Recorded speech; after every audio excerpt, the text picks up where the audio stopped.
Orchids, and today it's going to be a care collab video.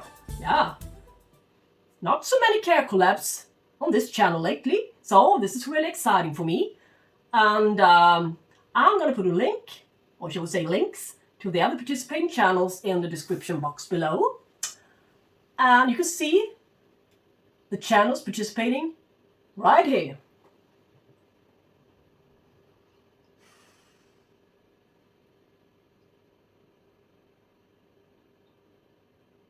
And you know what? You can also join. Just put a comment in the comment section. And maybe we got the same kind of orchid.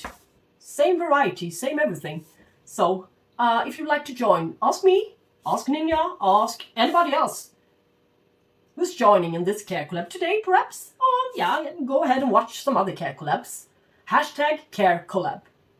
Today we're going to talk about my Paphiopedilum Delenatii, a species from Vietnam, at the Tonkin area.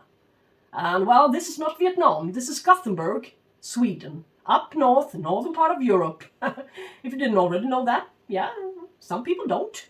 That's strange, but yeah, that's the way it is. And well, I'm going to show her to you where she sits. Yeah, you can see there's a lot of orchids in this little kitchen area. Do I love Paphiopedilums? Needless to say, isn't it? Yeah.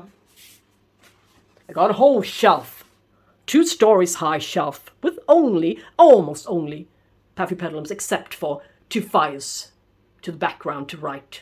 But overall, a lot of Paphiopedilums. The Mordii, a hybrid, the green one, is in bloom right now, and the orchid in question, care collab orchid, Paphiopedilum Delenatii, is in bloom. So this was really convenient for me. And they reached out for me and asked if I would like to join, since mine is in bloom. I love it when that happens. But anyway, she's sitting there, and I had her for not so long, late November last year. I got her at my Orchid Society meeting from a vendor, Orchid, here in Gothenburg, Sweden. And I could choose between 2 of them. One with an overbloomed fan, and with a little new fan coming down at the base. I picked that one, of course. Yeah. And this one I left. But I was staring at this one the whole meeting, and I thought to myself, that one is a better plant. Better grab that one before it's too late, before somebody else takes it. And I switched at the very last minute to this one, with only 1 fan. But when I looked at her roots, I was really convinced that this one was the best one of them all.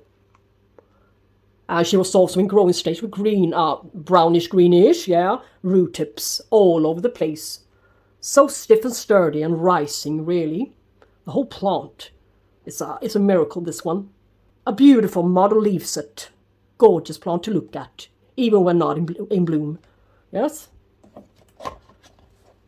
Let's bring her down here to take a closer look at her. So now you know when I got her. Her background history goes way back.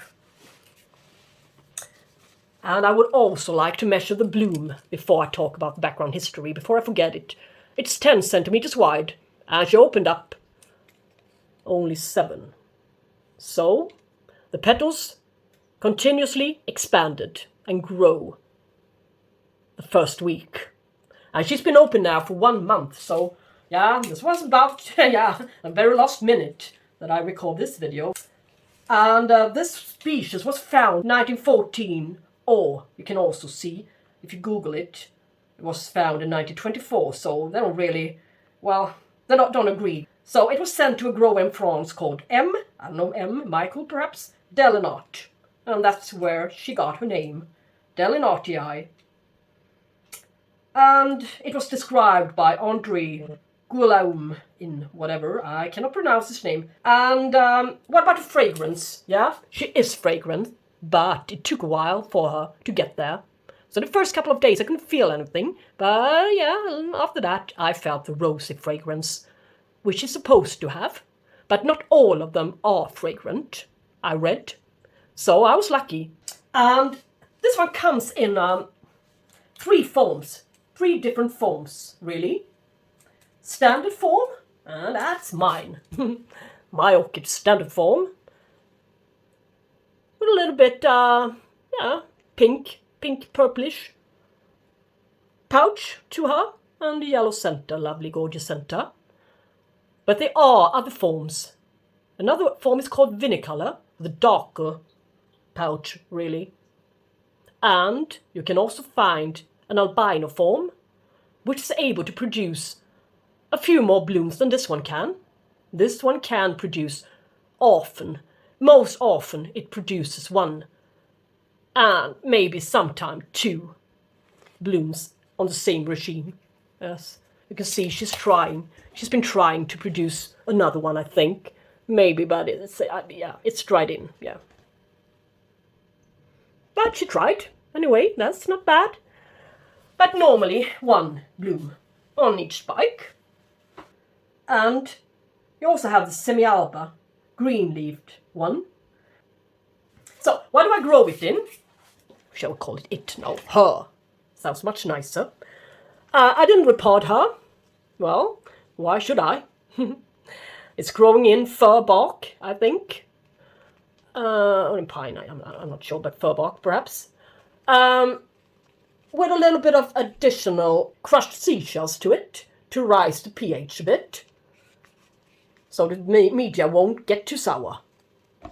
I'm not going to repot her until I see some new root tips and she finished her blooming. That's when it's about time to repot her. Early spring, perhaps. We shall see. Wait for the root tips. As you saw, the light I'm providing her is a grow lead bulb, reddish light to the middle, and bluish and white light as well. She loves it there, but it's at maximum, I think, even though she's put away to the backside a bit. And the more light she gets, the lighter the pouch will be. Lighter pink the pouch will be, so yes, not a highlight orchid, really. And they can grow in any kind of media, really. It can grow in humic or even acid. It can grow in humic or even acidic soil, and even in moss, really. You should also provide some moisture and air to the root system. You can grow it in moss, fir bark, and pine bark. It should be airy, the media, that's the most important part, and you should repot her about once a year. It would make them grow better overall, these guys. And this one is a quite easy grower as well, so kind of small-sized. And it usually blooms in late fall and winter to early spring. So that's correct. Strong air movement should be provided at all times, and I think I am providing her that. As goes for humidity, I'm just getting so tired of talking about humidity. I mean, I cannot provide 75 to 80% of humidity in my apartment indoors, growing on the windowsill. It would be a disaster to the roof, the ceiling, on the inside here. It will be giving me a little bit of a black mold, perhaps. And the landlord, I bet the landlord wouldn't like it, really. But she's getting this amount, 64, and that's quite high. It's due to me having my bandas watered just 1 hour ago, so I had a lot of water going on, water activities going on in my kitchen, so but normally it's about 58 or so, yeah. And I water her when she's almost dry. It can be a bit dry, but not for far too long period of time between the waterings. No, not a good idea for the mottle-leaved ones. And yeah, now it's her resting time, really, for a while, until I see some new root tips coming, and the repotting session will be on. No fertilizer these couple of months. And I'm going to increase the amount of water and the frequency, as well as the fertilizer, in May, perhaps in May. And I'll see some new growth and some new roots. High nitrogen fertilizing growing season and high phosphor at the end. of the season when it's soon about to bloom. So, well, that's about all I can come to think about regarding this orchid. And I really do hope that she will rebloom. What I did wrong in my past, shall we say in the past, not in my past, in the past, was that I thought that we should keep the mottle-leaved ones really damp. Lots of water, never letting them dry out in between the waterings. That would harm them even more than having them a bit too damp. I couldn't be more wrong. So nowadays, I'm taking an extra look at the mottle-leaved ones here to see what they're up to, what they're about. As for this one, this little guy here, sitting in a really small pot. Argus is called. Smaller the pot, the faster they drain out, of course. And it's a mottle-leaved one. This one I should keep an eye on a bit more often than on perhaps this one. Should be drying out, almost bone dry, before I water it. It's a good plant, really. But these guys I shouldn't keep bone dry for far too long period of time. So it's a little bit tricky to have two different varieties. Mottle-leaved and plain green-leaved ones. So I better keep an eye on them. But it's better to not water them, over-water them. It's better to wait, even when it comes to the mottle-leaved ones, really. I've only lost my Paphiopedilums in the past by over-watering them. So I'm going to use the Swarta Paphiopedilum potting mix, which is available on the website. It's some kind of a medium-sized fir bark, I think, with some additives to it, some moss and some seashells and stuff. And it turned out to be really great, if added a bit of Rockwool to it as well. Yes.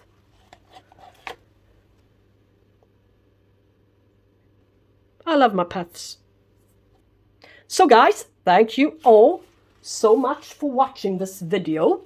And I hope it wasn't a little bit too messy for you. Talking about this and talking about that and jumping over to that and switching topics in a haze, really. I hope you liked it anyway and find this orchid interesting to grow.